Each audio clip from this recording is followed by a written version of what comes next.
Paano gamitin ang papaya bilang herbal na gamot? Ang papaya ay ginagamit bilang isang herbal na gamot para sa iba't ibang mga sakit at karamdaman. Narito ang ilang benepisyo at paggamit ng papaya bilang isang herbal na gamot. Para sa dengue fever, ang dengue fever ay isang sakit na dulot ng lamok na nagdadala ng dengue virus. Ito ay nagdudulot ng lagnat, sakit ng ulo, pagsusuka, pantal at pagbaba ng dami ng platelets sa dugo. Ang mababang platelets count ay maaaring magdulot ng pagdurugo at komplikasyon kung hindi magapan.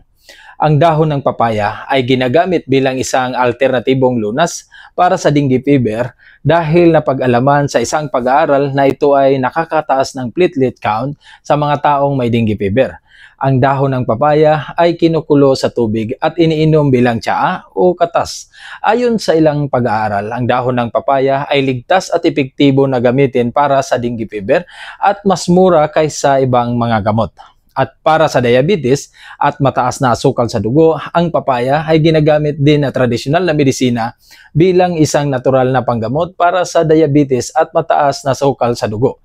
Ang dahon ng papaya ay may antioxidant at blood sugar lowering effects na nakakapagprotekta sa mga selula na gumagawa ng insulin sa pancreas mula sa pinsala at kamatayan. Ang insulin ay ang hormones na nagre-regulate ng asukal sa dugo.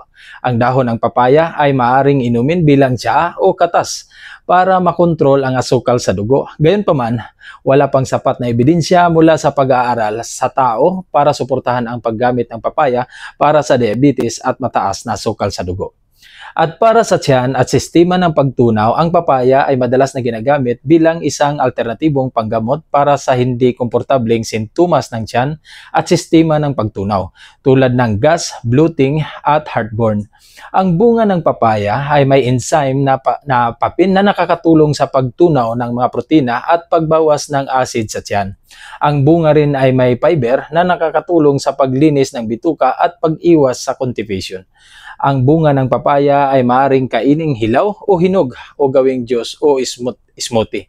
At para sa infeksyon ng sugat, ang papaya ay may antimicrobial at anti-inflammatory properties na makakatulong sa paglaban sa mga mikrobyo na sanhi ng infeksyon at pamamaga.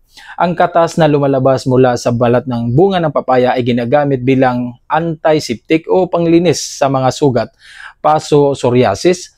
Ang katas ay may papel na nakakatanggal ng mga patay na selula at dumi, sugat at nakakapagpabilis ng paggaling. Ang katas ay maaaring ihalo sa tubig o langis at ipahid sa apektadong bahagi ng balat. At hanggang dito na lang po ang ating video. Sana may natutunan kayo. Ingatan nating mabuti ang ating katawan. Paalam.